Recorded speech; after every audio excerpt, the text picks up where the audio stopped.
Eu saúdo todo o povo de Deus com a paz do Senhor. Amém. E a paz do Senhor para os nossos internautas que nos assistem pela internet. Nós estamos dando início a mais uma aula da Escola Teológica de Preparação do Obreiro para a Obra Missionária do Rei Jesus. O nosso objetivo aqui é preparar homens e mulheres, de modo geral, jovens, e até crianças. Tem criança que é muito inteligente, que deseja aprender, que já tem aquele estímulo, aquele espírito. Então, o nosso desejo aqui é preparar a igreja para um avanço com educação, sabedoria e discernimento, que é o que está faltando em muitos cristãos, por não buscarem conhecimento. E aí, em vez de ganhar, eles estão perdendo. Então, precisamos nos aperfeiçoar acerca das coisas de Deus, para que assim nós possamos responder às interrogações que virão acerca da nossa fé e acerca das coisas divinas, que nós somos embaixadores de Cristo, representantes de Cristo nessa terra. E se tem alguém que conhece a dimensão espiritual da palavra de Deus, somos nós. Mas não quer dizer que a gente sabe de tudo. Aí por essa razão a gente tem que buscar mais conhecimento, para cada vez mais a gente poder tirar dúvidas das pessoas. Então, quando você é para evangelizar, geralmente eu evangelizo a pessoa, pergunta a ela quais são suas dúvidas, pergunto se ela entendeu, pergunto se ela quer realmente perguntar, fazer uma pergunta, para que ela não tenha dúvida de nada. Aí eu costumo dizer no final, quer dizer que você tem dúvida de nada. Jesus veio, acredito que Jesus veio, morreu, você, tudo e tal. Então você diz, creio, tudo normal. Quer aceitar Ele como Salvador? Não, pronto. Aquele ali, meu irmão, estou livre. Está totalmente, olha, aquele ali está totalmente, não tem como nem ele usar a desculpa de Deus. Porque eu fui lá, preguei para ele, perguntei qual era a dúvida dele, se ele queria fazer alguma pergunta, se ele acreditava no que foi ministrado para ele, que Jesus veio, que morreu pelos seus pecados, que ressuscitou. Você acredita? Creio. Quer aceitar Jesus como Salvador? Agora não. Pronto. Ganhei o meu salário. Seria melhor se eu pudesse converter. Mas agora eu vou só orar para que ele venha ser convencido pelo Espírito Santo. Porque não é obrigado a pessoa, nem sempre ela vai se converter de imediato, porque aquela palavra vai ficar lá trabalhando ainda na vida da pessoa. E aí acontece. Mas temos que ter esse cuidado de ministrar de uma maneira responsável, deixando bem claro tudo aquilo que a gente está ministrando, para que ele não tenha dúvida. Porque lá em Mateus 13:29 diz que se alguém ouvindo a palavra do reino e não entender, vem o maligno e arrebata aquilo que foi semeado. Então, o que acontece? Se eu não explicar para a pessoa, ela vai perder facilmente aquilo que ela ouviu, porque ela não entendeu bem. Então, o maligno vem e cria situações de maneira tal que ela até esquece o que ela ouviu, porque não entendeu, não compreendeu. Mas quando eu explico a palavra e aplico a vida daquela pessoa, rapaz, é como se eu estivesse ficando uma semente na terra. Não tem como aquela semente ser roubada. E aí o bicho pensa, porque não tem como o maligno arrebatar a semente que foi semeada. Porque eu abri a terra, coloquei dentro e cumpri. Aí não tem como. Isso é quando você explica, pergunta e tira dúvida. Entendeu? Agora, rapaz, Jesus é bom, rapaz, olha, lê aqui, medita nessa palavra aí e tal, e ele te ama, tá bom? É uma palavra, mas superficial. Ele pode até dizer para você assim, Jesus ama todo mundo. Jesus também te ama. E fica aquela coisa superficial, por cima. A semente está em cima ainda. Ela tem valia? Tem. Mas pode ser que o maligno venha, arrebate ela, ou seja, ele se esqueceu. Não levou tão a sério porque não chamou a atenção dele. A gente precisa chamar a atenção. Como eu lembro do pastor que assim, ele disse, hoje ele é pastor, mas ele disse que quando não era pastor, ele lia o livro de Apocalipse e ele interpretava o livro de Apocalipse da maneira que é.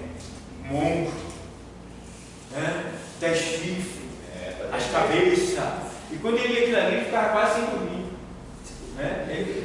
E ele foi pregar para uma mulher uma vez, e ele disse que pregou com uma pessoa, não sei se foi uma mulher, ele pregou com uma pessoa, e disse que a pessoa disse que não dormiu de noite, pegou todo o lençol que tinha para se cobrir, porque da maneira que ele entendeu, ele passou para a mulher. E a mulher terminou, ou foi a mulher que terminou se convertendo, porque o que ia acontecer era coisa arrepiante, ela não queria estar aqui não. Veja, pregou errado, mas deu certo. Deu certo. Então veja, que situação. Mas por quê? Porque mesmo pregando errado, ele enterrou a semente ali. Enterrou ele, olha, ele vai ser assim, e vai sair do mar, aquele deve acreditar. E foi aquele bicho, aí a pessoa foi. Né? Aí ficou, acontece. Então a gente tem que enterrar a semente mesmo no coração das pessoas. E enterrar é isso aí, é você explicar, tirar a dúvida dela, deixar tudo bem claro, e aí pronto, o Espírito Santo vai trabalhar. É por aí. Mas, vamos lá.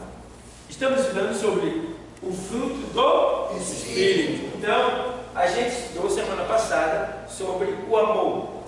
Estudamos o amor ágape, o amor estorge, o amor eros, o amor filial, né?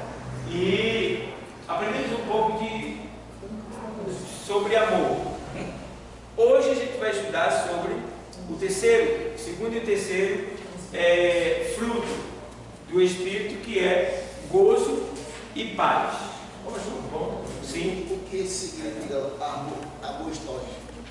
O amor histórico? O amor histórico você vai lá na aula da semana passada e você vai ver tudo embalado bem explicadinho, tá? Porque tem 4 tipos de amor lá que eu botei, tá? Tem um que vale que eu botei, no caso tem 5, mas ali você vai ver os 4 tipos, a explicação toda detalhada. Hoje a gente vai estudar sobre o gozo e sobre a paz, tá bom? Então, fico com vontade de ir para o que está falando, mas aí você da aula, da minha apresentação. Vamos lá. Vamos lá. Então aqui a gente vai estudar hoje sobre o gozo. Então, o gozo, que é um fruto que deriva do amor ágape de Deus, do amor de Deus, tá? Gozo. A palavra deriva do grego chará. Então essa palavra chará, que quer dizer que é igual a gozo, ela significa a sensação. Vê bem, gozo é a sensação de alegria, a sensação de alegria baseada no amor, na graça, nas bênçãos, nas promessas e na presença de Deus. Bênçãos esta que pertencem àqueles que creem em Cristo, certo? Então veja que a bênção desse gozo aí, esse gozo aí, não é um gozo que o mundo tem, que o mundo sente. Esse gozo só é para aqueles que pertencem a Cristo. Porque esse gozo não é um gozo baseado em coisas mundanas. É um gozo que deriva da presença do Espírito Santo de Deus. Então, o mundo não tem o Espírito Santo. Nós temos Ele. Então, Ele é que nos dá esse gozo. A gente vai estudar sobre isso nos versículos bíblicos. Então, a gente precisa sentir isso. E nesses últimos dias eu vejo que tem muitos cristãos que precisam sentir isso na igreja. Porque são cristãos que parecem não ser cristãos. Amuados, mal-humorados, cabeça baixa, tristes, ásperos, reagem a tudo, né? Atacam. E eu fico vendo, meu Deus. Então, a gente precisa entender e viver esse fruto que é do Espírito. Se a pessoa não tem isto, é sinal de que ela também não tem o Espírito. Porque se ela tem o Espírito, ele vai fazer o gozo acontecer. Então, para que vocês entendam, que o gozo, ela no caso, é baseado no amor de Deus. Então, o gozo vem do amor de Deus, que é o amor ágape, tá? Então, ele é baseado na graça, nas bênçãos. Veja, esse gozo vem porque o próprio Deus, pelo poder da sua palavra, do Espírito Santo, promove para o crente o que? Graça, que é o favor que o crente não merece, a gente não merece. A gente não merece nada. Aí tudo que a gente tem é por graça, tá? Então essa graça aqui é razão para eu e você ter gozo. Gozo é o que? A alegria. Você é feliz por ter sido salvo sem merecer? Você precisa saber disso. Você precisa ter essa alegria de ter sido salvo sem merecer, porque a gente não merece a salvação. Então, é motivo de eu me alegrar e dizer obrigado todo dia, meu Senhor, por essa salvação, que eu não mereço, graça, né? Aí vem mais, nas bênçãos, que são muitas, bênçãos quando vem de Deus, está dizendo, está no plural, nas promessas, que são muitas também da parte de Deus para nós, devemos nos alegrar nas promessas, tá? E na presença de Deus. Ou seja, imagina, uma pessoa está aqui com raiva, mal-humorada, está bem longe daquilo que se chama gozo. Então, temos que ter cuidado com isso, para que nenhum amigo. Aconteceu comigo um fato assim: se eu ficar mal-humorado, eu tenho dor de cabeça. Coisa boa, é incrível. Eu não posso ficar mal-humorado. Se eu ficar, dá uma dor de cabeça infeliz em mim. Se eu ficar assim, mas dá mesmo, valendo. Aí eu tenho que estar. Mesmo que eu esteja lá sentindo o processo, né? Mas meu irmão ali tem que estar de fora.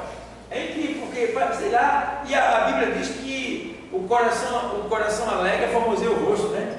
Diz assim, né? Então, eu tenho que demonstrar essa alegria pelo meu rosto, né? Meu rosto.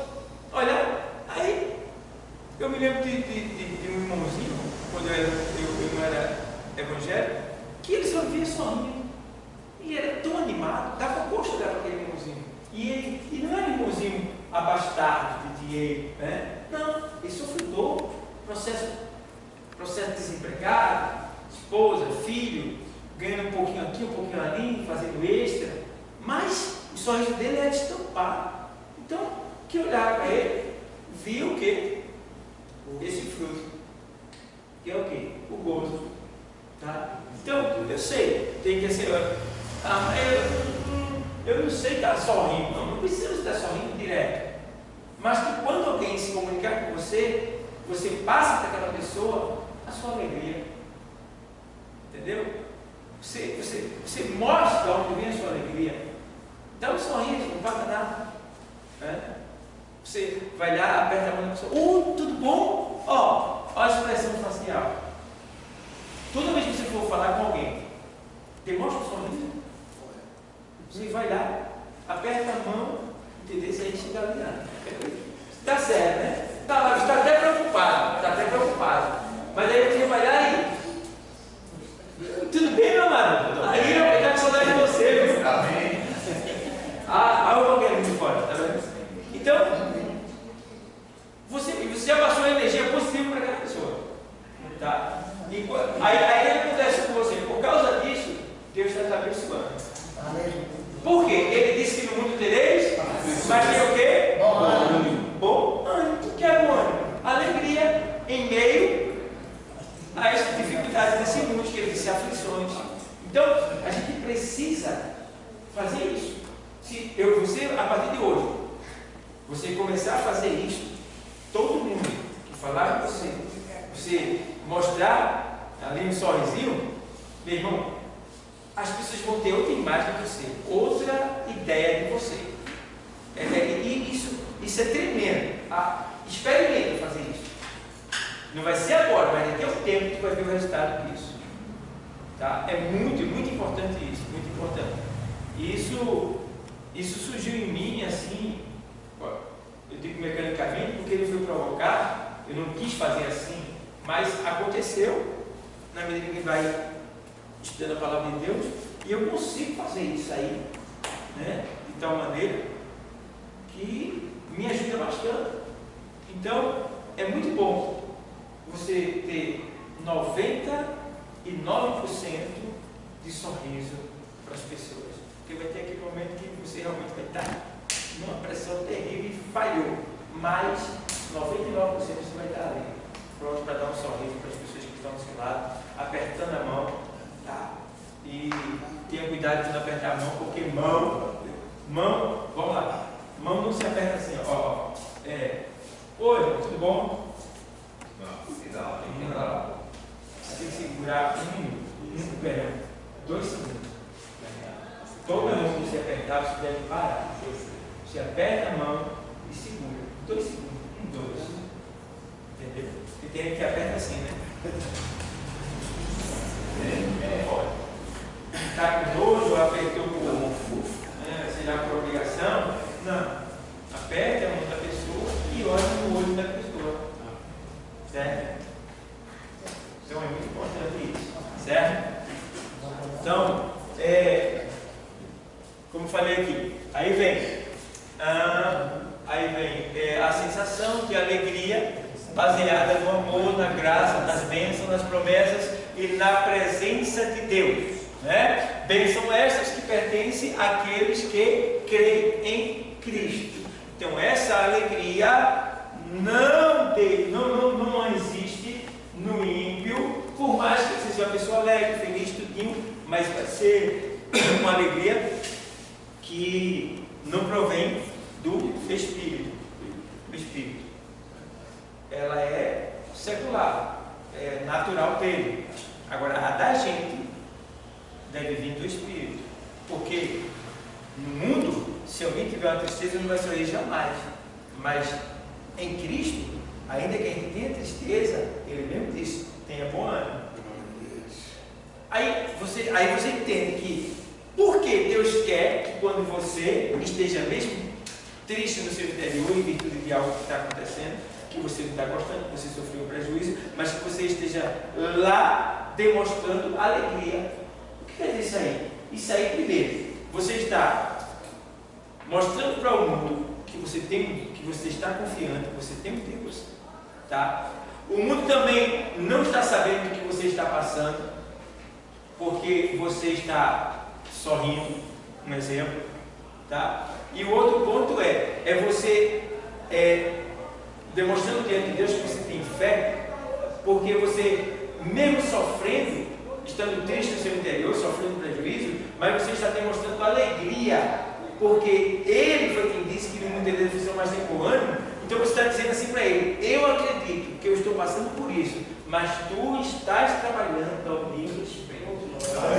Glória a Deus. Tá? Então você está, de certa forma, confrontando Deus com a própria palavra dele, porque você está fazendo o que Ele mandou. Então, se você faz o que Ele mandou, Ele tem compromisso, Ele tem responsabilidade com você.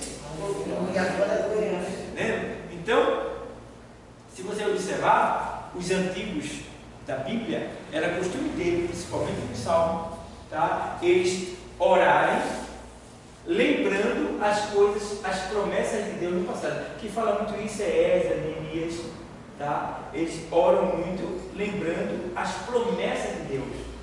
Você vê que o rei Josafá, quando tinha guerra, Senhor, assim como o teu servo Abraão, que eles sempre lembram, né?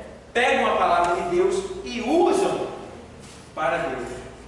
Aí Deus não tem como ir contra a sua palavra. Isso chama-se oração profética. É quando eu me utilizo da própria palavra para cobrar a Deus com a palavra dele, não é eu não. Olha Deus, tu disseste que se isso acontecesse, tu ia fazer assim. Ó, está aqui na tua palavra. Ei. E Deus vai agir. Deus vai agir, ele age. Por quê? Ele não pode mentir, né? Então, ele vai agir. Então, esse gozo é isso, pessoal. Então, a gente precisa ver, por exemplo, vamos ver, Salmo 119, verso 16. A gente vê? Salmo 119, verso 116. Verso 16, perdão.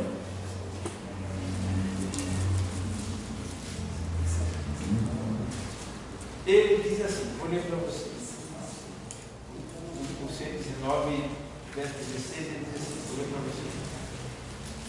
Ó, alegrar-me-ei nos teus o quê? Estatutos.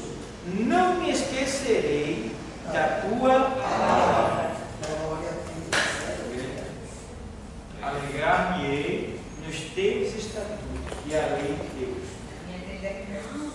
É pronto.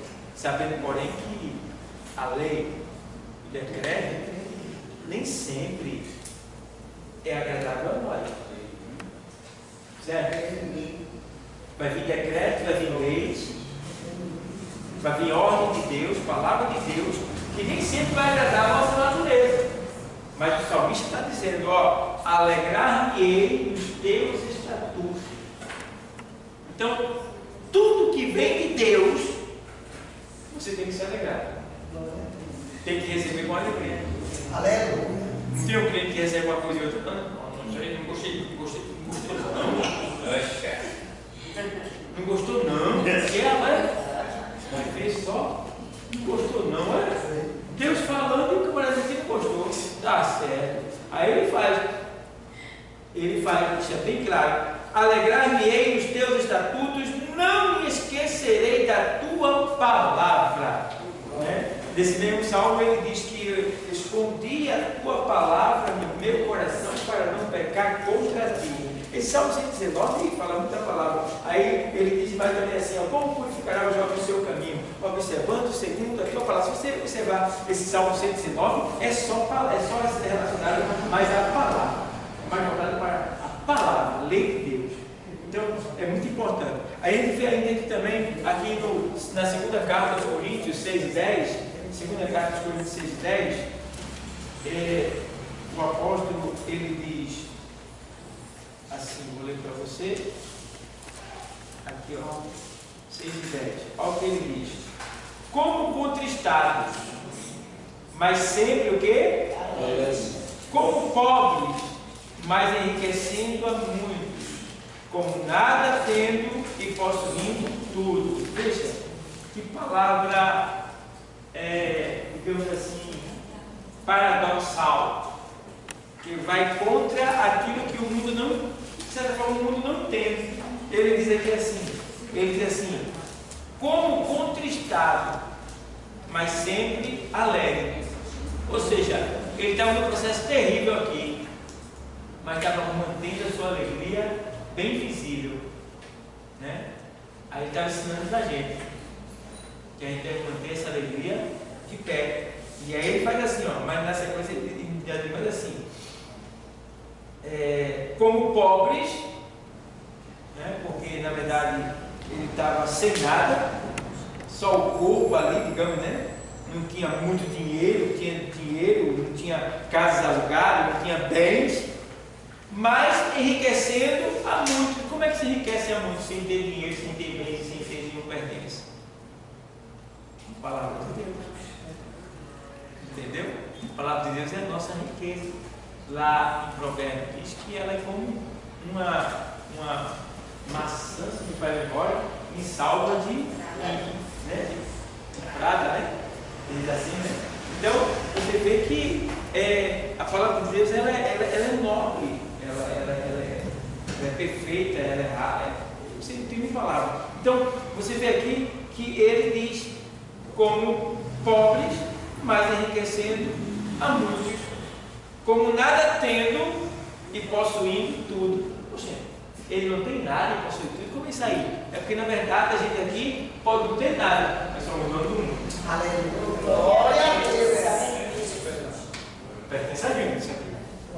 Estão bagunçando aí, né? Estão bagunçando, estão fazendo saceiro, o bicho ainda está rodando na terra, mas vai chegar a hora que isso tudo vai ser limpo, vai ser entregue para a gente.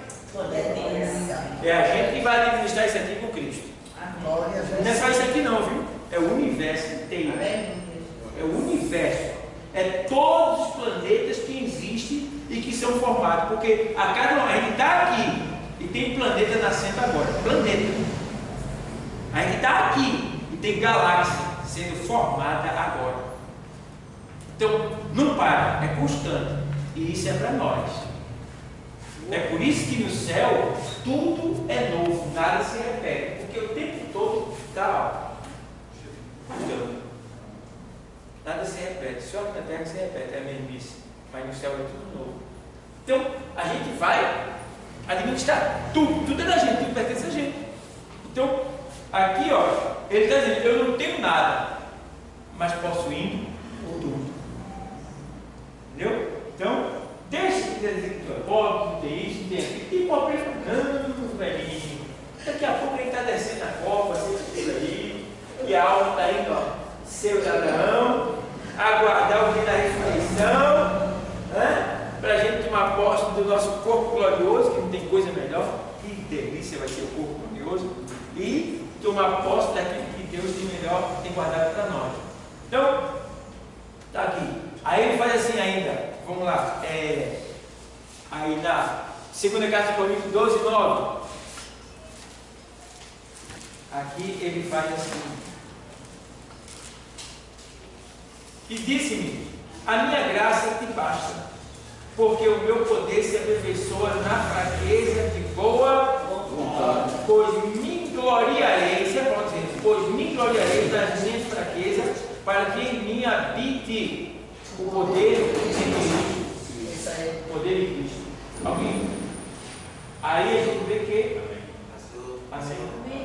As coisas da igreja da pessoa. A mesa. O senhor pode trazer, por favor? Ele está aqui? Ele está no carro, é? Alguém pode dar um sinal alguém dele? aqui já. Já coloquei tudo aqui, só colocar. Tá, pode entrar. Aí. Eu só sei, pessoal, que acontece o quê?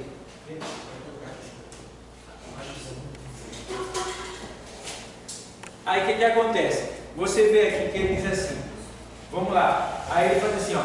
E disse-me, a minha graça te basta. Né? Aí ele faz.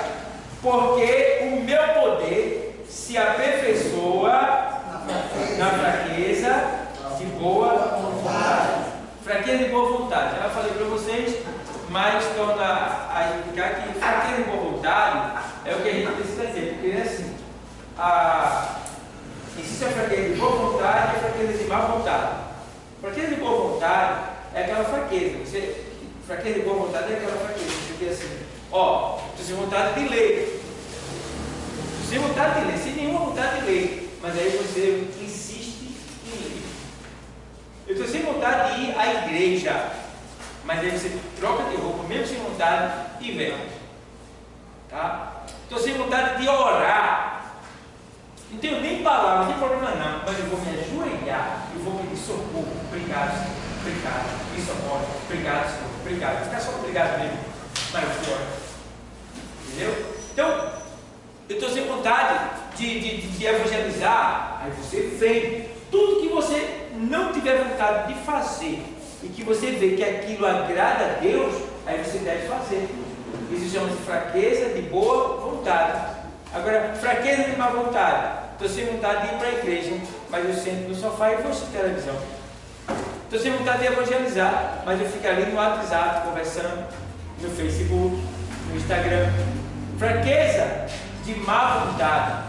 Você deixa de vir evangelizar, você deixa de ler para fazer outras coisas. Ou seja, você está usando o mesmo tempo que você poderia estar usando para crescer no conhecimento, glorificar a Deus, para fazer outra coisa que não tem nada a ver. Então chama-se fraqueza de má vontade. Fraqueza de boa vontade é essa que vocês já aprenderam hoje. Então, quando você não tiver vontade de fazer algo que agrada a Deus, não tiver vontade, faça, mesmo sem ter vontade. Aí você vai estar agradando a Deus, certo? E Deus vai estar sendo glorificado. E aí ele diz, olha, pois me gloriarei na minha fraqueza. Porque, ó, aí ele fala assim, ó, e disse, a minha graça te basta, porque o meu poder se aperfeiçoa na fraqueza de boa. Então o poder de Deus, meu irmão, é quando você está fraco, sem querer fazer, e você faz, que o poder de Deus vem sobre a sua vida. Vê bem, tá? Pois ele diz, porque na fraqueza de boa vontade, pois me gloriarei, mas na minha fraqueza, para que em mim habite o poder de Cristo. Então, esse aqui também tem a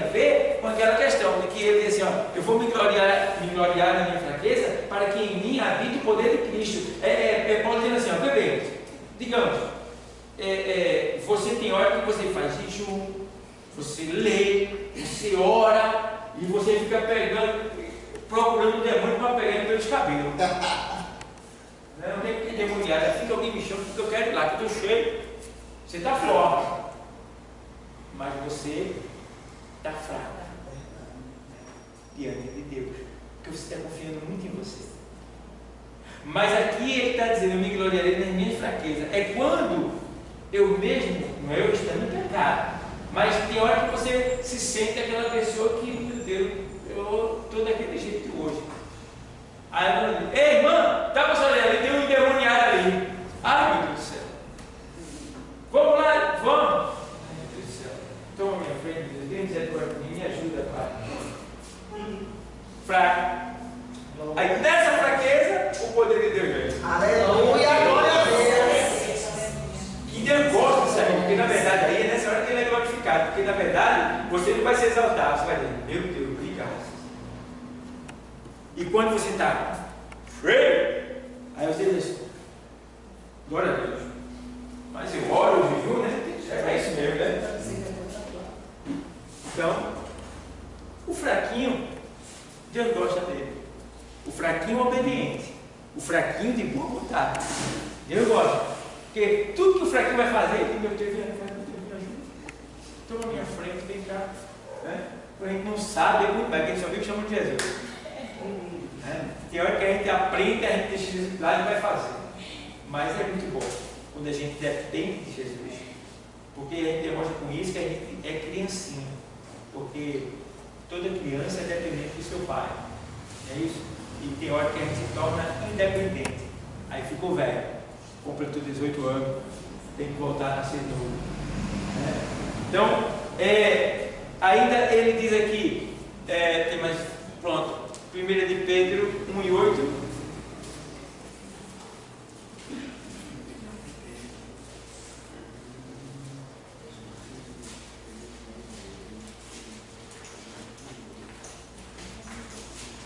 Primeira de Pedro 1:8. Vamos lá. Diz assim o texto sagrado: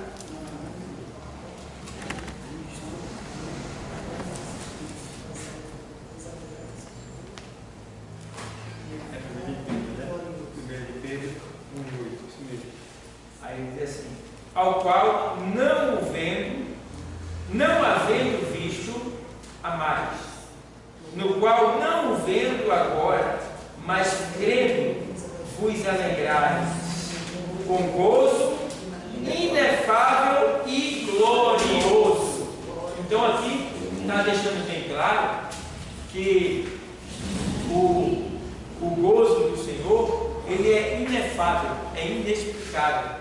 E aqui deixa bem claro também que, embora a gente não havendo visto, mas nós nos alegramos, porque imagina, você se alegrar, né, por alguém que você nunca viu.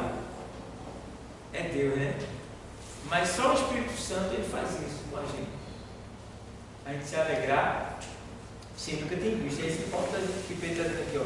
Ao qual não havendo visto, amais, no qual não vendo agora, mas crendo,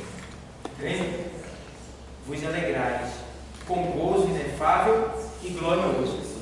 Então, Pedro deixa bem claro esse gozo, que embora a gente não venda, mas a nossa esperança, a nossa fé é tão grande, que a gente se alegra com gozo inefável. Né?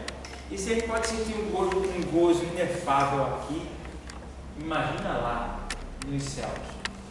Então, como vocês podem ver, está aí algumas passagens sobre essa questão do gozo, tá? O fruto do Espírito chamado gozo. E aqui na apostila a gente vê ainda que o gozo é o regozijo espiritual, é a alegria do amor, né? E aí você vê lá em Atos 5:41, Atos dos Apóstolos 5:41, ele diz assim: Retiraram-se, pois, da presença do conselho, regozijando-se de terem sido julgados dignos de padecer afronta pelo nome de Jesus. Então, você vê aí que eles estavam sendo julgados aqui por estarem servindo a Cristo. E quando eles eram julgados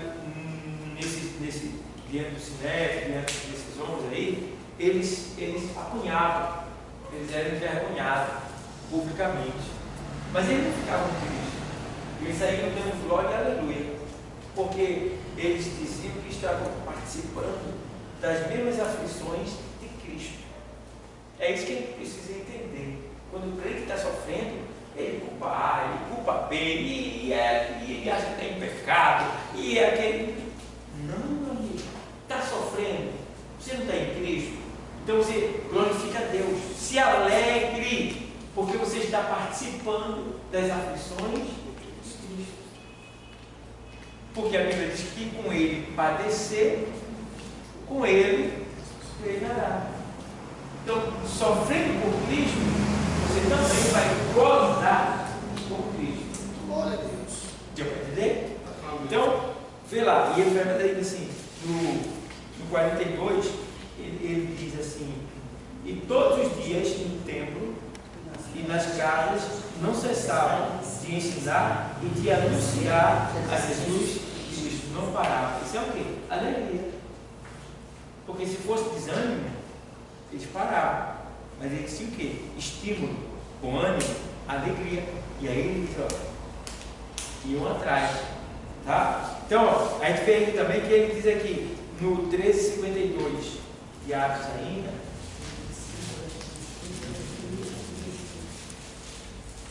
ele diz: e os discípulos estavam cheios de alegria e do Espírito Santo. Coisa linda, né?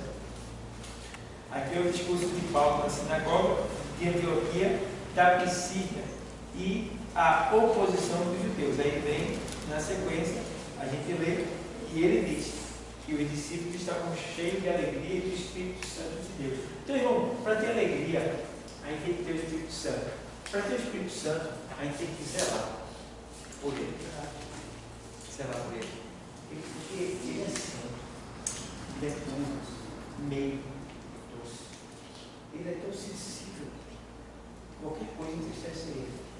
Então, se a gente não zelar por ele, ele vai se afastar. Quando ele se afasta, você se torna insensível. Você ouve a palavra, mas você não respeita essa autoridade. Você não está nem aí para as correções divinas. Então fica aquela pessoa cética. O que é uma pessoa cética? Ela está aqui dentro, mas tanto faz estar como não estar. Para ela não faz diferença. Ora, porque todo mundo está orando, fecha os olhos, mas no seu coração não está orando.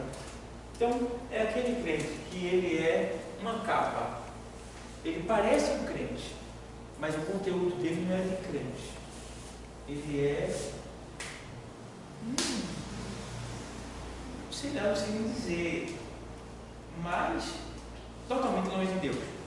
Então precisamos ter esse cuidado, esse zelo, esse temor com o Espírito Santo de Deus, para que ele possa nos promover alegria, tá? E o Espírito Santo ele é bom, porque ele penetra as profundezas de Deus, então ele pode nos revelar coisas que a gente jamais imaginou, né? Lindo, lindo. Então a gente precisa ter esse cuidado. Vamos lá. Ele diz mais aqui assim, ó: é a felicidade que é produzida pelo Espírito Santo em nós, mesmo que estejamos em dificuldades e tribulações. Você vê lá, 2 Carta aos Coríntios 7:4.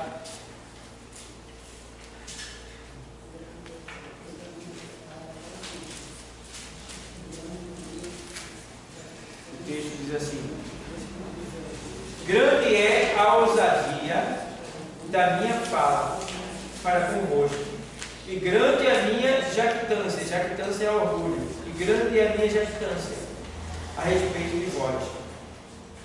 Estou cheio de consolação e transbordando de gozo em todas as nossas tribulações. Então Paulo alegre com os coríntios, mesmo ele sofrendo, mas ele se alegrava pelo fato dos coríntios estarem recebendo a palavra, crescendo no conhecimento. Então, é um gozo que é voltado para as coisas do reino de Deus. Tá? Porque eu conheço até cristãos que se alegram muito com as coisas do mundo, mas com as coisas de Deus é aquela coisa meio, né? Aquela pessoa sisuda ali na igreja, né? As coisas de Deus é meio, né? Fechado. Mas quando está no mundo, você vê lá com a galera, com a turma, né? E olha só, né? E às vezes até com coisas que são do mundo, que aborrece a Deus. Feito a gente vê aí pessoas que estão se alegrando com política, com futebol, né? E outras coisas mais, carnaval, e outras coisas mais. Pessoas que são cristãos, mas que estão ali, se alegram mais com as coisas do mundo do que com as coisas de Deus.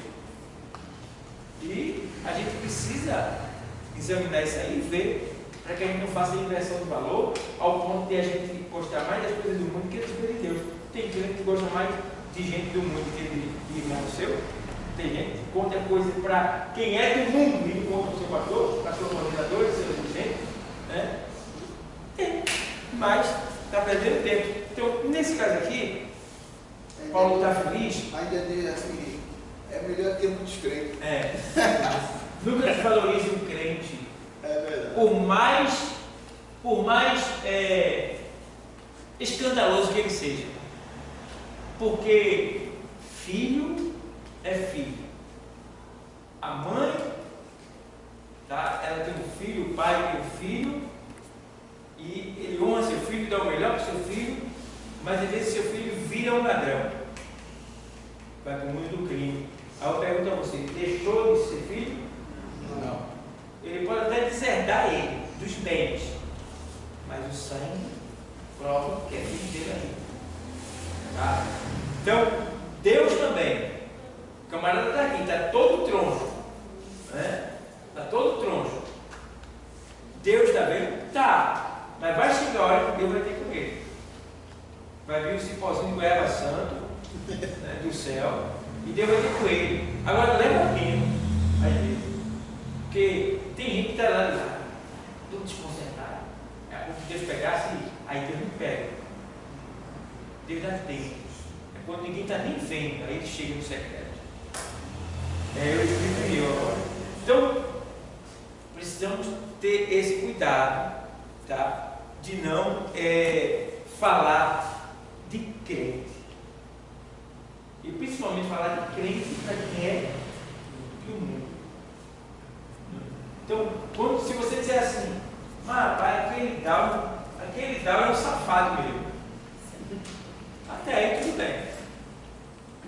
Mas se você disser, aquele Dal é um crente safado, dançou. Porque você falou crente. E essa dimensão espiritual você não entende, pertence a Deus.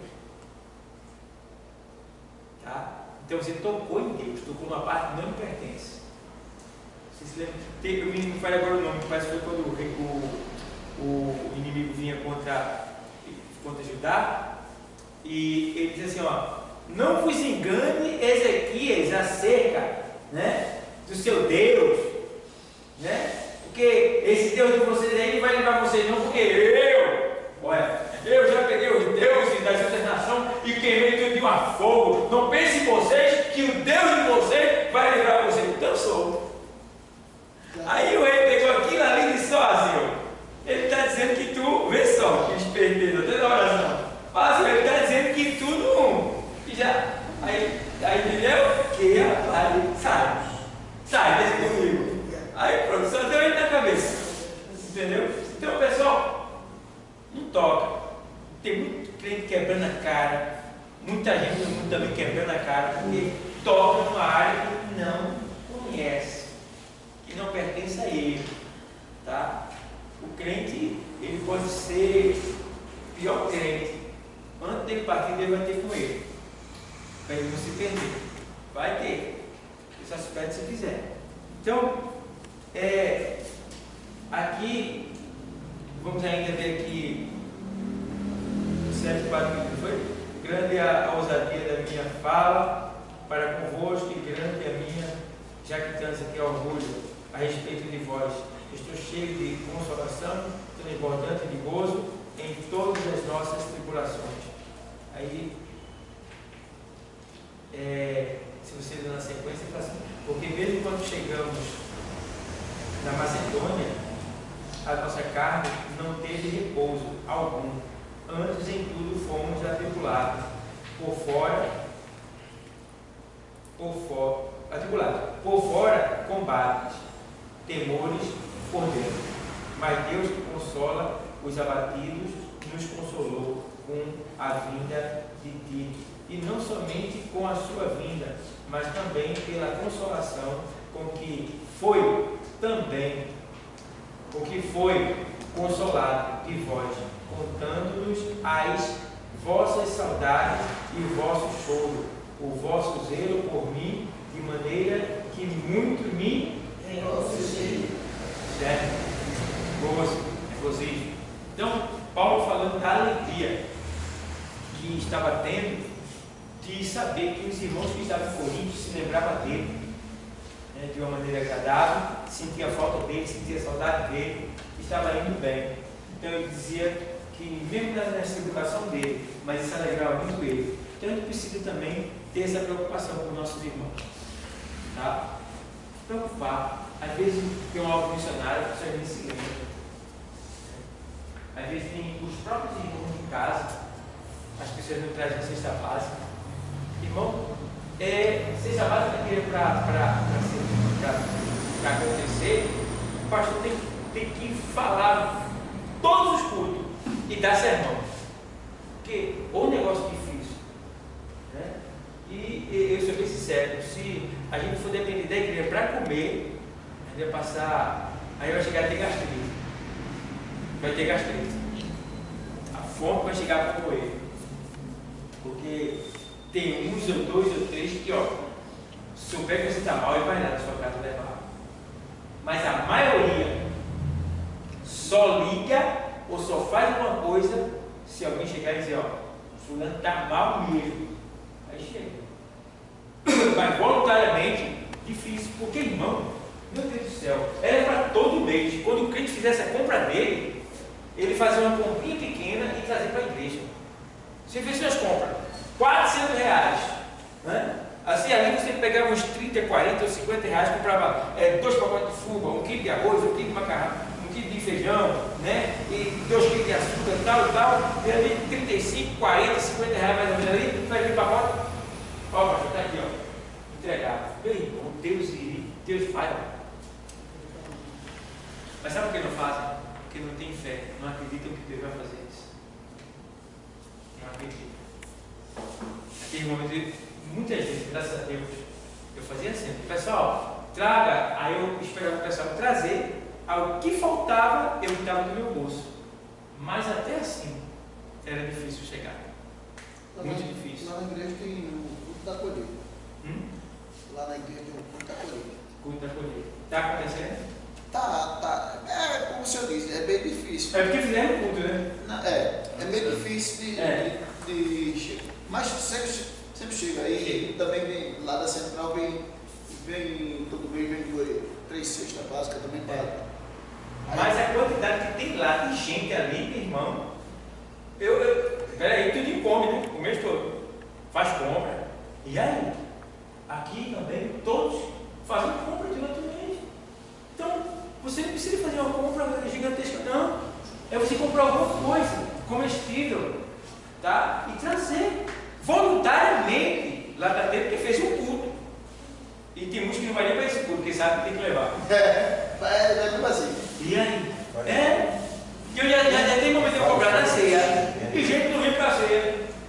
E depois eu procurei investigar e sabia se aquela pessoa estava mal, alguma coisa que foi fazer. Eu entendi que não veio, simplesmente que não veio. Aí eu entendi que não veio porque tinha que trazer um exemplo. Então, meu irmão, veja, essas pessoas querem ir para o céu, querem ser arrebatadas, infelizmente não vão ficar. Lá também tem pessoas que não têm na fé também. Tanto, porque às vezes a pessoa se acostuma se acostuma a depender da igreja, só da igreja. Mas o pastor... Não, eu digo isso porque eu já vi lá mesmo, já vi vários casos de pessoas que, enquanto estava precisando, pegou, depois Deus abriu a porta, começou a trabalhar, começou agora ter como se manter, mas continuava, pega. E tem mais um, e quando a irmã não dava, ficava brava porque tinha que ter. Não, mas o pastor tem que tiver essa situação, isso tem que passar pela supervisão da igreja. Isso, pode ficou no vício. E todo mês tinha que dar para aquelas pessoas que não precisavam mais. Isso não existe. E às vezes também tem pessoas que chegam aqui de outro lugar, dizendo ser cristão. Mentindo. Aí os obreiros, né, com amor no coração, né, aí levam para mim. Aí chega lá, não, porque eu estou muito precisado, né, e Deus sabe de tudo, né. Aí pensa que eu vou logo me comover e dar de tudo. Aí eu pergunto, você deve me ajudar assim também. A senhora é evangélica? O senhor é evangélico? Sim. O senhor faz parte da onde? Em tal igreja. Como é o nome do seu pastor? Eu falando, você tem o número do telefone dele? Se ele disser não, veja bem, você faz parte dessa igreja, né? E você está aqui nessa igreja pedindo ajuda. Você já está indo contra a ordem de Deus, está fazendo vergonha ao seu pastor, está fazendo vergonha à sua igreja. Outra coisa, você não sabe o número do telefone do seu pastor. Eu ia ligar para ele aqui agora, eu ia conversar com ele, para eu e ele resolver a situação sua. Então eu dou logo um corte logo e vai embora, porque às vezes são pessoas que vêm se aproveitar, não faz parte de igreja nenhuma, passeia pelas igrejas e vem com esse golpe para tentar tirar da igreja, tá? Então, você ter sabedoria de interrogar essa pessoa para você dar o corpo e não ter que estar dando para malandro que vem na igreja tentar tirar o que a igreja já está juntando para dar aquele que realmente precisa, tá? São pessoas que até muitas vezes quando pega que alguém dá, ele vem e troca por outras coisas. Então, você entrevistar. Se a pessoa diz assim, eu estou aqui com muita fome, então a gente vai pegar comida agora. Aí já é mais diferente o sistema. Eu estou com muita fome, eu vim de tal lugar, pegar comida. Você vai para onde? Você tem casa, tem fogão, tem isso. Vai pegar a liçãozinha com os irmãos, ou então pega o dinheiro e dá para aquela pessoa, porque ela estava com fome, a gente sabe que está com fome, você vem de muito longe, está sem comer, está faltando tudo. Aí é diferente o sistema. Mas esse que vem para até tirar, já tem gente querendo tirar a segunda oferta, eu nem conheço, tirar a segunda oferta, já saiu a primeira do rasgo, já sai já para o bolso. Então, aí, pessoal, é sabedoria. Aí, alguém pode dizer que você é mau, que você é ruim. Não, você é sábio. Até mesmo quando a pessoa diz que está com fome, eu estava na cidade, eu fui resolver um problema na cidade, aí chegou dizendo ser irmão, ele está com fome. Sim, irmão, o senhor dá para o senhor me arrumar um dia para me comprar um lanche? Esse está com fome, querido. Tá. Vamos embora, vamos ali, ó. Ali eu vou comer, você vai comer também. Aí ele, não, mas o senhor não podia me dar o dinheiro, não. Eu disse, então você não está com fome. E se você pega fome, a gente vai comer agora. Não, mas se eu pudesse me dar o dinheiro, e não é a mesma coisa. Eu disse, não, você não está com fome, não. Isso é vício, senhor. Então, vamos lá. É a felicidade que é produzida pelo Espírito Santo em nós. Mesmo que estejamos em dificuldades e tribulações, tá? É uma satisfação permanente do espírito humano que não se finda diante dos problemas da vida, né? Aí, segunda carta de Coríntios 6:10, a gente já leu isso. E aí vem aqui, Filipenses 4:4.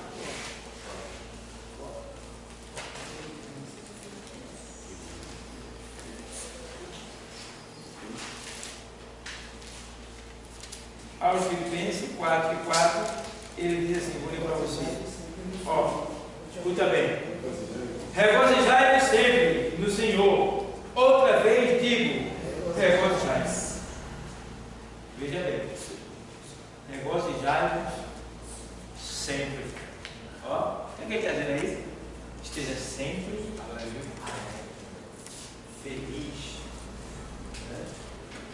Esse está de alguma maneira não dá margem para as pessoas verem que você está triste. Não dá margem, não. Disfarça o máximo. Esteja sempre alegre, regozijando. Né? Ele deixa bem claro isso. Tá? E aí foi a direção. Quanto ao seu funcionamento, gozo é o amor em tranquilidade. Em sua utilidade, o gozo leva-nos a uma profunda alegria por causa do perdão recebido. Atos 16:34. Que fala sobre a conversão do carcereiro, né? A alegria dele. Ele pega o apóstolo ali, pega o demais, leva para a casa dele, dá banho, cuida, dá comida, né? E outras coisas mais. Aí vai assim: pela salvação dos pecadores. Atos 15:3. Pela presença do Senhor, Salmo 16:11. Veja aí, Salmo 16:11.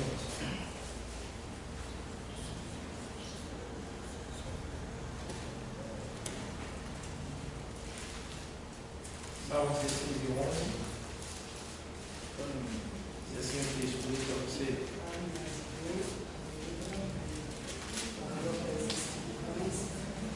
Far-me-ás ver a vereda da vida, o caminho da vida, vereda é caminho. Na tua presença há o quê? Abundância de alegria. A tua mão direita há delícias, há delícias perpetuamente. Bom, marquem esse texto aí, esse salmo, para que quando alguém se assim na presença do Senhor até a tristeza na alegria, aí você diz, não tem isso na Bíblia. O que tem na Bíblia é Salmo 16:11. Está dizendo aqui, ó. Far-me-ás ver a vereda da vida, ou seja, ele me mostrará o caminho da vida. Na tua presença há o quê? Abundância de quê? Alegria. Certo? Então a tristeza nunca vai ser alegrável. Nunca. A tristeza é legal? Não, tristeza é tristeza. Ela é expulsa. Tá? Então, tem gente que costuma dizer isso, né? Na presença do Senhor até a tristeza dos alegres. Não existe não. Então, ó, pela salvação dos pecadores, aí vai, pela presença do Senhor. Aí vamos lá. Aí terminou aqui essa questão do gozo. Vocês entenderam? Entendeu? Tem alguma colocação a fazer, alguma pergunta a fazer? Deu para entender, né? Como cristão, você tem que estar sempre alegre. Difícil, né, pastor? Mulher com o marido bêbado, reclamando, marido com a mulher ripunga, reclamando de tudo, cobrando dele. Né? E aí? Gente desprezada, despreza bem. Né? Gente que é humilhada, maltratada, mas você, como cristão, passando por tudo isso, tem que levantar a cabeça e dizer, Deus, obrigado por tudo. Obrigado. É difícil, mas não é impossível. Se é um fruto, ele pode ser produzido em você, se você quiser. Se você não quiser, você não vai produzir. Só. Você diz, eu sou assim. Tem que dizer assim, né? Não, eu sou assim, assim síndrome da Gabriela. Eu sou sempre assim, eu nasci assim, eu sou sempre assim. É o Gabriel da Bíblia. É a síndrome da Gabriela. Eu sou assim. Irmão, tem gente que está na igreja, ainda se regozija no que era. Oxe, quando eu estava no mundo, eu estava pesado. Oxe, eu fazia assim, e era assim, o meu chega comigo, fica assim. Que rapaz. Meu Deus, irmãzinho, toda vez que ela pegava o microfone, ela. Eu sei que eu era. Não era coisa boa, não. Ainda continua sendo rico. Tu se libertou de mesmo. Situação. Eu disse que e faz questão de falar. Né? Fala.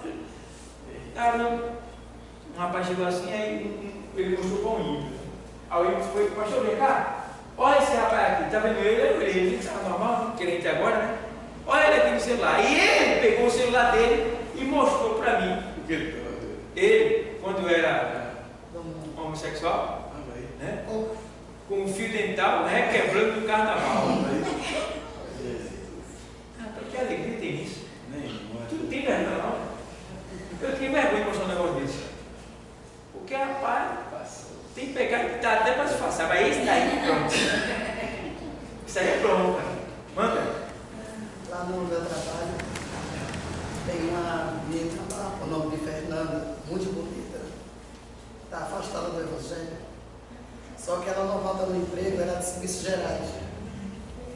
E ela chorando no canto, e eu me deu inquietação, eu falei, que ela estava chorando, e ela respondeu para mim, eu estou sendo muito perseguida aqui nesse trabalho. O pessoal tudo é me entregando, tudo é não sei o quê, tudo não sei o quê lá. Eu disse, mas por que é que vão me perseguir?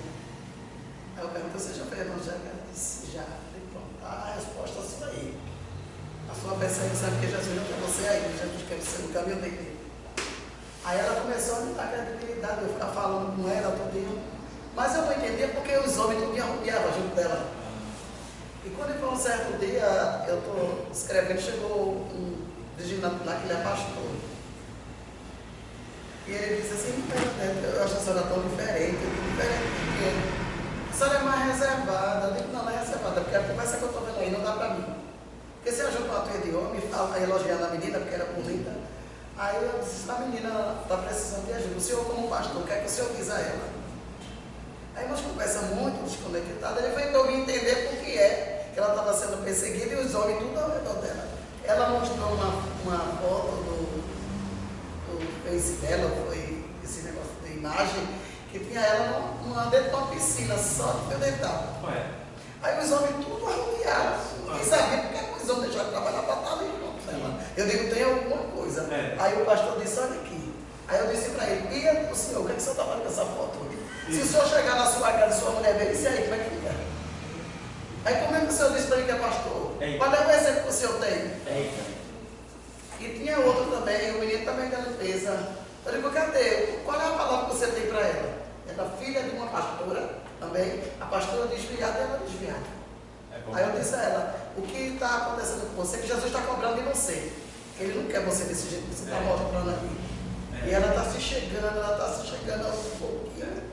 Mas primeiro, aí eu digo, é por isso que eu não estou aí, as conversinhas. Não, tem que ter cuidado.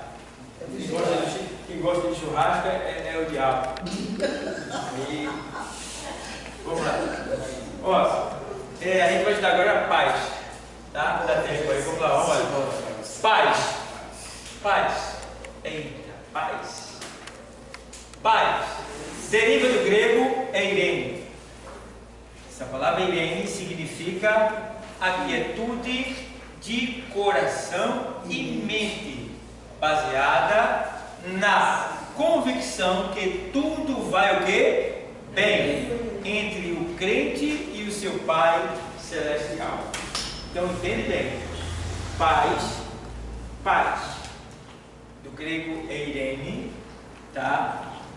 Significa a quietude de coração e mente, tá? Essa expressão aqui é a mesma coisa, coração e mente é a mesma coisa na Bíblia, porque coração, quando ele fala coração, é para que as pessoas do mundo entendam que as pessoas têm isso aqui como um coração que pensa, né? Mas na verdade esse coração aqui não pensa, isso aqui é uma bomba cardíaca, bomba de sangue, né? O coração de Deus é isso aqui, a mente, certo? Então quando Deus fala no coração, Ele não está falando disso, está falando disso. Quando Ele diz assim, filhinho, dai-me o teu coração, lá em Provérbios, não é isso aqui, é isso aqui. Tudo que você é aqui. Então, aqui, aí é a quietude de mente, né? A quietude de coração e mente, baseada na convicção, você tem convicção, tá? Que tudo vai bem. Você se lembra da mulher que perdeu seu filho? O ajudante do profeta veio. Como vai tudo? Está tudo bem? Está tudo bem. Porque o negócio dela não era com ele, era com o profeta, o homem de Deus, no caso. Está sempre tudo bem conosco. Porque o nosso negócio não é com o mundo, não é com A, não é com B, não é com C. Nosso negócio é com Deus.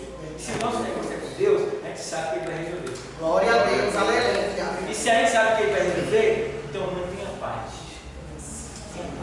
Glória. Porque Ele vai resolver. Aleluia. Porque a paz não é a quietude de mente no coração. Então, o mundo está de cabeça para baixo. E você, ó, aí, vai, pode, paz.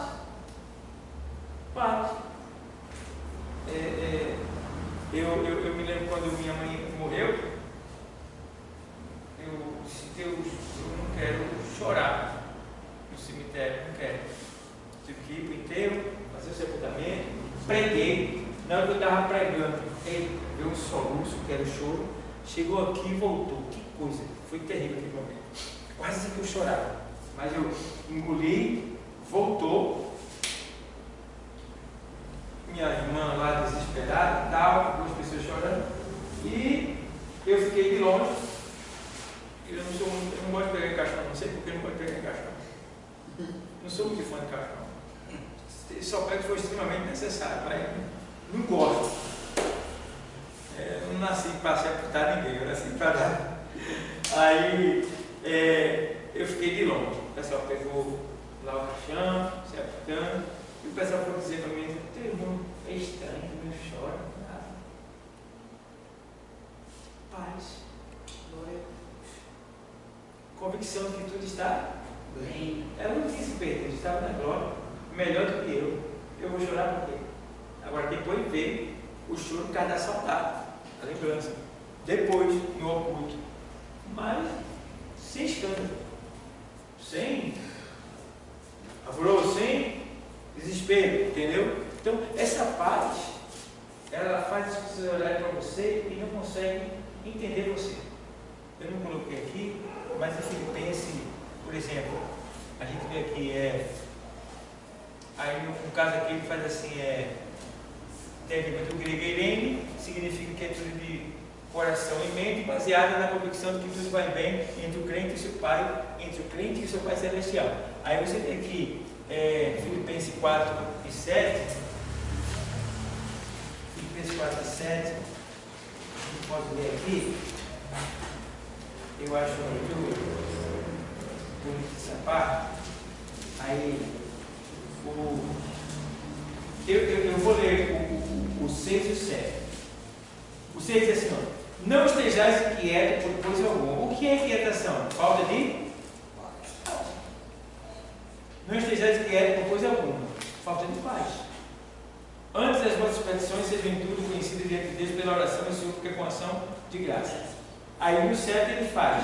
E a paz de Deus, ou seja, e a paz de Deus, que excede todo o entendimento. Veja bem, a paz de Deus, ela excede. O que é exceder? Ela ultrapassa todo o entendimento. O que é isso aí? O cara passa ali, o cara está no mundo. Aí vê o cara na cadeira de roda, não sai daí, glória, aleluia! Na cadeira de roda. Aí ele pode, tá na cadeira de roda, na cadeira de roda. Aí vê o cego, vindo para a igreja, o cego. E a pessoa o cego. E aqui o cego, glória, aleluia, Deus seja louvado, amém? E o mundo vê os caras cegos. Tem um cura cego, tem um cura ele. Aí vai ter uma coisa igual, o cara desempregado, passando necessidade, indo para a igreja, aleluia, glória a Deus, e pregar, ele dá prega. Aí o cara escuta que está lá e diz, mas rapaz, que pode isso? Tem que entender. A paz de Deus, que excede todo o entendimento, ou seja, ela vai além do entendimento humano. Ninguém entende. A paz de Deus que está dentro de você. E quem é a paz de Deus? A paz de Deus é Cristo. então a paz de Deus, ele diz aqui, ó, a paz de Deus, que excede todo o entendimento, guardará os vossos corações e os vossos sentimentos. Sentimentos. Tem muitos sentimentos que nos perturbam, não é isso? Tem sentimentos que perturbam?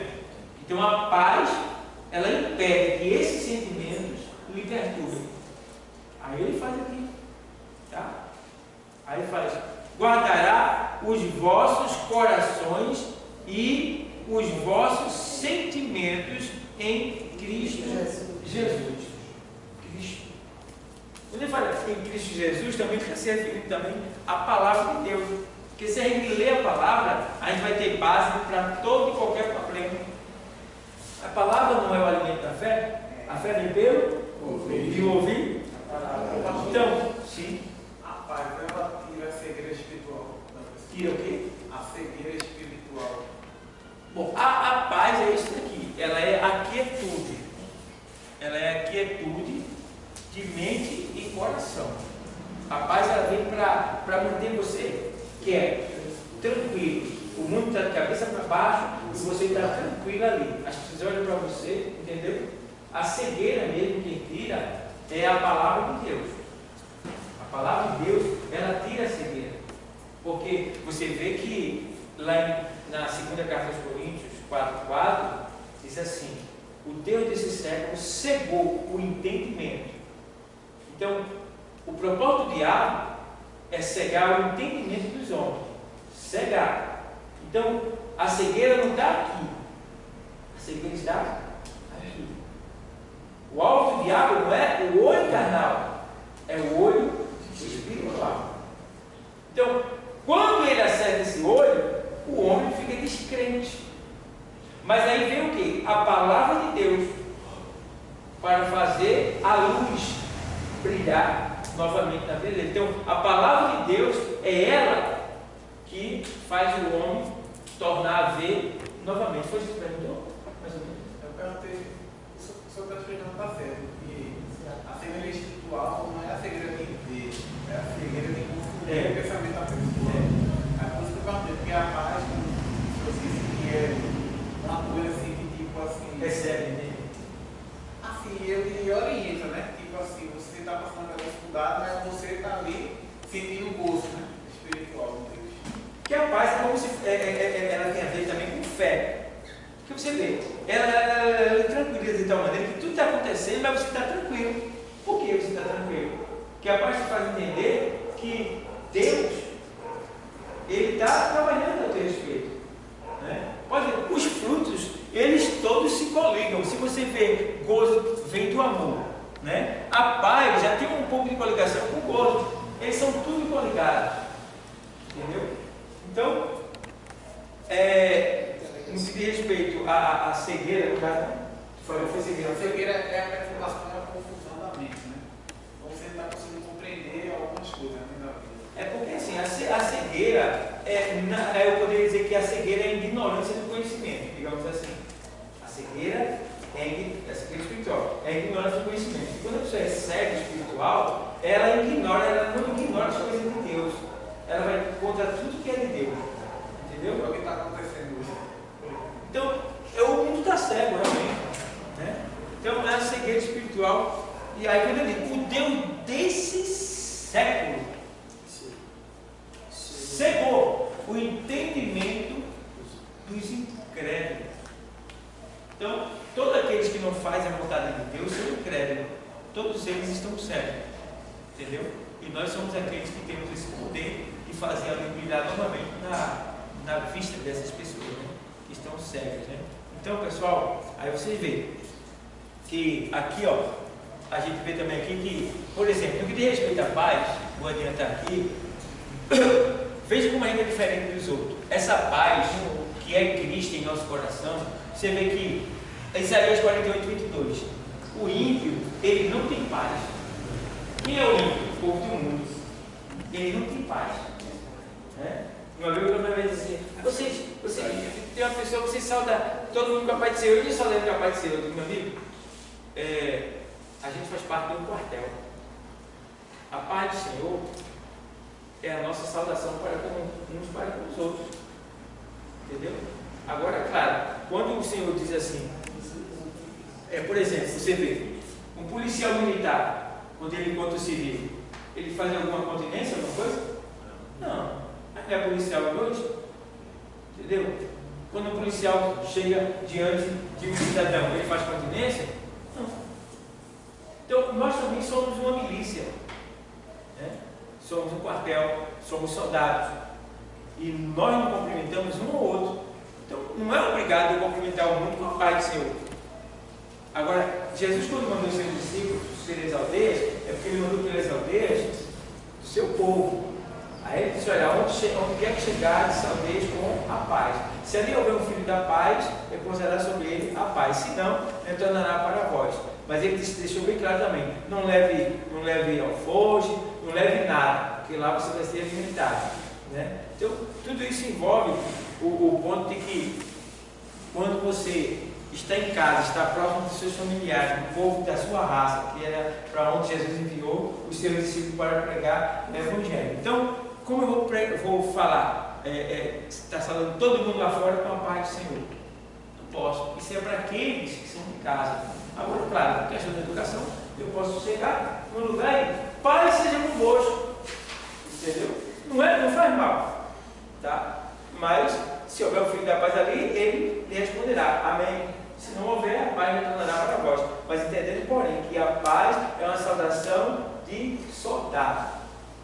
Soldado. Tá? Agora, se você quer dar a qualquer pessoa, você pode dar, não é proibido não. Mas aquela pessoa, na verdade, não está ainda capacitada para essa paz, não tem essa paz. E aí? Porque veja o que é que diz aí. Lê 48, 22 diz aí. Mas os ímpios não têm paz, disse o Senhor. Veja agora 57, 21.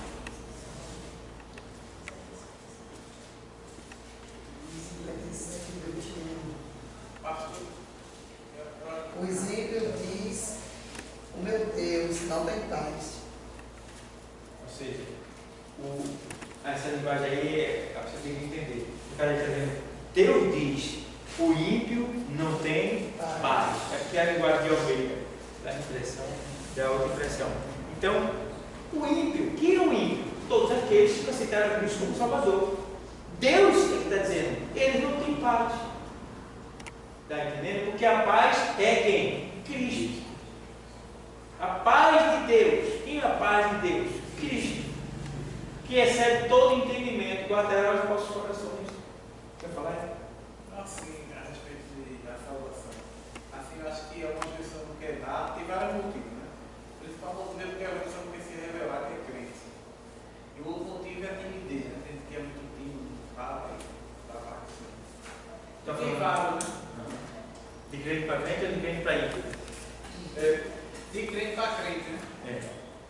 É porque a gente precisa ser mais educado. Até gente que não se revela, tem vergonha, né? Se revela Vai contar, o mundo era bagaceira. Eita, né? E fica olhando assim, a hora da igreja, contava no mundo não tinha hora, era bagaceira, né? Para cantar aqui. Me ajude, viu? Lá era o prega rasgado, né? Eita, pense, no mundo, a pessoa, o camarada, ele passava lá, era uma mulher. Aí, quando ela estava no mundo, menino, a bicha fazia essa cena, perturbava até eu quando passava. Saía perturbando todo mundo. Tá, e onde ela passava, ela era notada, todo mundo olhava para ela. Aí, quando ela se convertia, que ela se converteu várias vezes, quando ela se convertia, ela passava, não dava um pio. Um dia eu peguei ela, vem cá, tá. O que foi? Pai Senhor, sim. Vai falar de Jesus, não? Que isso? Aí fica, pode, né? Então, eu vou dizer que a pessoa vai ser bagaceiro como está lá no mundo, mas pelo menos falar do amor de Cristo, demonstrar que aceitou Jesus, mostrar essa alegria para as outras pessoas, né, pessoal? Então é por aí. Mas deu para entender aí, pessoal? Aqui, ó, a gente vê, veja lá, Filipenses 4,7 a gente já leu. Primeira carta aos Tessalonicenses, 5:23, só para terminar. 5:23, a primeira carta aos Tessalonicenses. Ele diz assim: e o mesmo Deus de paz vos santifique em tudo, e todo o vosso espírito e alma e corpo sejam plenamente conservados, irrepreensíveis, para a vinda de nosso Senhor Jesus Cristo. Mesmo Deus de paz. Certo, pessoal? Então, quem não tem Deus, não tem paz. Agora, crente que fica, será que isso vai acontecer? Ai meu Deus, estou preocupado. Ai meu Deus, eu sei não, eu sei não. Está precisando dessa paz, porque a paz é a quietude de coração e mente, tá? E é a convicção de que tudo vai bem entre o crente e o seu Pai Celestial. Então você confia em Deus? Confia, você pode continuar acreditando que o melhor de Deus para você está por vir. Amém? Amém. Que Deus abençoe a todos.